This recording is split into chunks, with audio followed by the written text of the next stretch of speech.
सुदामा प्रसाद के साथ जो दुर्व्यवहार किया गया है 26 जनवरी के, कहीं वह सहारा के संबंध में मुखर हो करके जो आवाज़ उठा रहे हैं सदन से लेकर के सड़क तक, क्या उससे भी आरएसएस, बीजेपी और ये अधिकारी वर्ग में लोगों में बेचैनी छाई है क्या? देखिए, सहारा बहुत बड़ा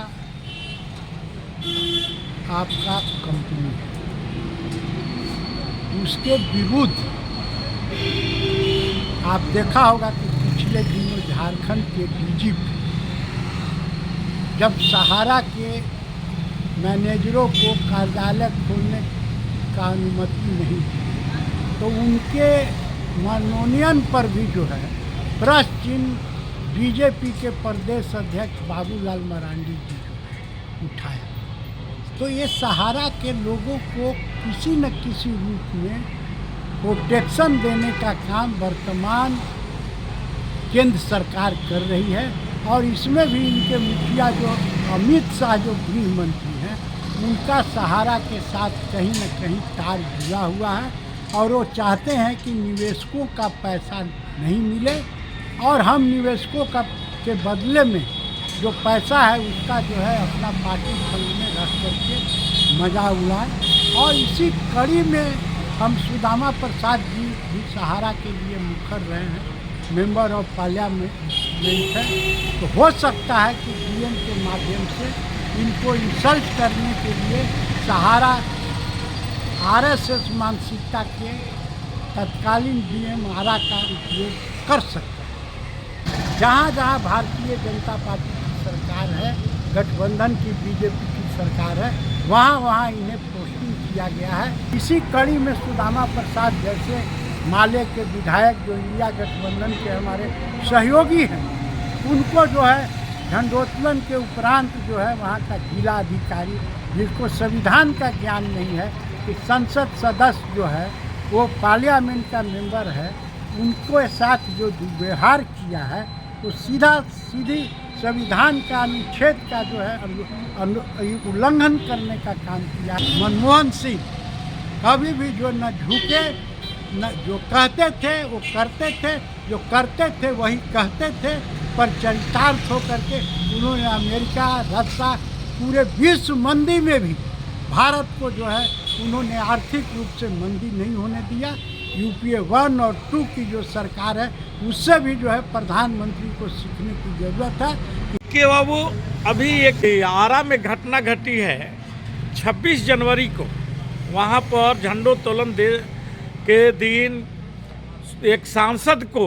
कुर्सी से उठाने का मामला संज्ञान में आया है, जिसके बारे में सांसद लोकसभा अध्यक्ष को भी लिख करके दिए हैं। उनका नाम सुदामा प्रसाद जी है। क्या कारण है कि आज के दिन में डीएम भी सांसद का इज्जत और मान प्रतिष्ठा नहीं रख रहे हैं? देखिए, इंडिया गठबंधन के जो सांसद हैं उनको भारतीय जनता पार्टी के गठबंधन वाली सरकार, चाहे बिहार में हो, चाहे आपको आंध्र प्रदेश में हो, वो सम्मान देने का काम नहीं करती। अपने तो सम्मान लोकसभा में भी नहीं देती है। आप देखे होंगे कि पिछले दिनों राज्यसभा में जो है किस तरह से राज्यसभा के सभापति जो है भारतीय जनता पार्टी का भोंपू बन के इंडिया गठबंधन के साथ सांसदों का प्रश्न का उत्तर दे रहे हैं। तो जो डीएम अभी प्रमोटी जो आरएसएस विचारधारा के जो जिला अधिकारी पदस्थापित हो रहे हैं बनके, आपने सुना होगा कि 1 से 200 की संख्या में जो अवर सचिव रैंक के पदाधिकारी थे, आरएसएस का पृष्ठभूमि जिनका है, उनको प्रमोट देने का काम जो है आरएसएस के दबाव में वर्तमान केंद्र सरकार ने किया था। और वे लोग ही जो है संविधान का जो है टुकड़े टुकड़े में जो है गैंग बना करके जो है संविधान का जो है रक्षा नहीं कर रहे। इसी कड़ी में सुदामा प्रसाद जैसे माले के विधायक जो इंडिया गठबंधन के हमारे सहयोगी हैं, उनको जो है झंडोत्तोलन के उपरांत जो है वहाँ का जिला अधिकारी जिसको संविधान का ज्ञान नहीं है कि संसद सदस्य जो है वो पार्लियामेंट का मेंबर है, उनको साथ जो दुर्व्यवहार किया है, तो सीधी संविधान का अनुच्छेद का जो है उल्लंघन करने का काम किया है। वैसे लोगों पर जो है केंद्र के गृह मंत्रालय को जो है कड़ा संज्ञान लेना चाहिए। अमित शाह जी हैं, अमित शाह जी छूट दिए हुए हैं कि जितना ज़्यादा हो सके संविधान का जो है धज्जी उड़ाइए। आज आप देख सकते हैं मणिपुर में क्या हुआ। मणिपुर जलता रहा, उस समय राष्ट्रपति शासन नहीं लगा, लेकिन जब मुख्यमंत्री को वहाँ के जनता ने मुख्यमंत्री मानने से इनकार कर दिया, तो धीरे से जो है बीरेंद्र सिंह का इस्तीफा ले करके वहाँ राष्ट्रपति शासन लगा है। तो अब और आरोप जाएगा कि वहाँ का जो फेलियर है उसके लिए सीधे राष्ट्रपति शासन में गृह मंत्री के ही अंदर में रहता है और गृह मंत्री इसके जिम्मेवार है।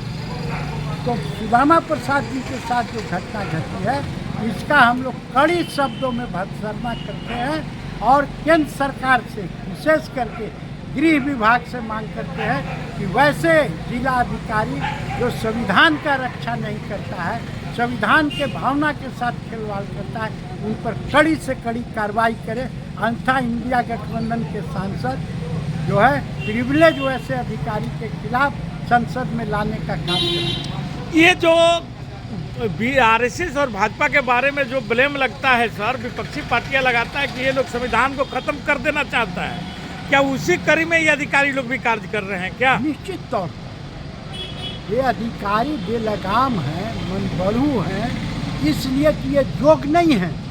ये कोई परीक्षा आईएएस का दे के नहीं आए हैं। ये सब आरएसएस के पृष्ठभूमि के अधिकारी रहे हैं, जिनको प्रमोट करके जिलाधिकारी के पद पर जहाँ जहाँ भारतीय जनता पार्टी की सरकार है, गठबंधन की बीजेपी की सरकार है, वहाँ वहाँ इन्हें पोस्टिंग किया गया है, ताकि आने वाले दिन में ये भाजपा के कैडर के रूप में काम कर रहे हैं और संविधान क्या, ये देश की भी रक्षा करने में नाकामयाब रहे हैं। आपने देखा होगा कि हमारे देश के प्रधानमंत्री खुद जो है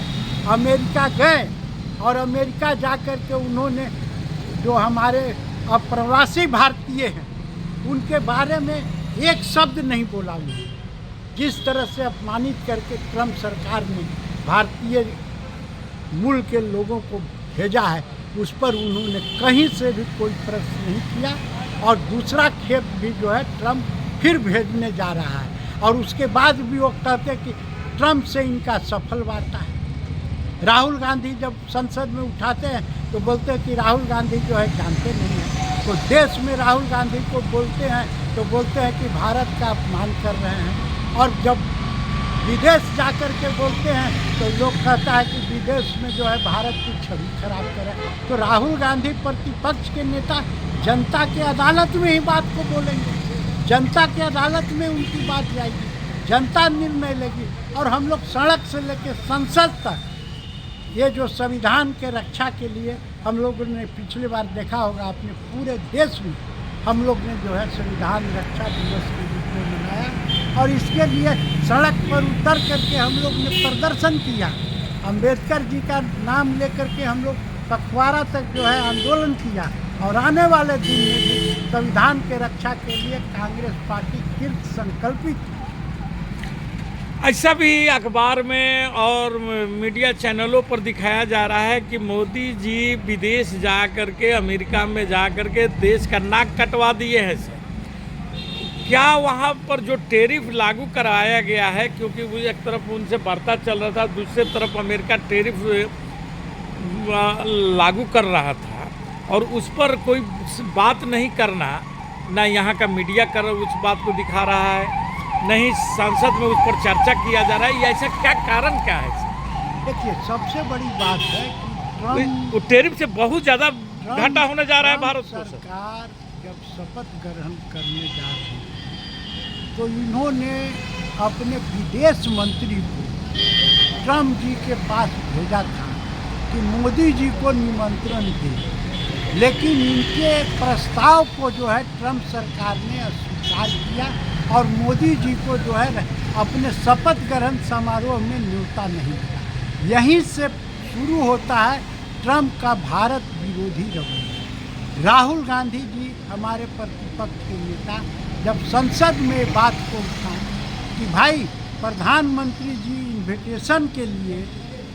विदेश मंत्री को अमेरिका भेजे हुए हैं और उसके बाद भी नहीं मिल रहा, ये भारत के प्रधानमंत्री के लिए जो है बहुत ही जो है अपमान का विषय है और भारतीय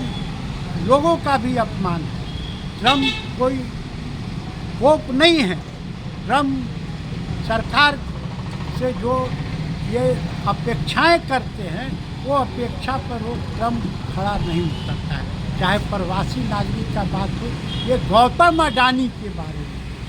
अलबत्ता देखिएगा कि प्रेस कॉन्फ्रेंस में जब एक प्रेस वाले मीडिया ने पूछा कि गौतम अडानी पर जो अमेरिका में जो है घूस देने का जो मामला सामने आया है उस पर क्या कहें,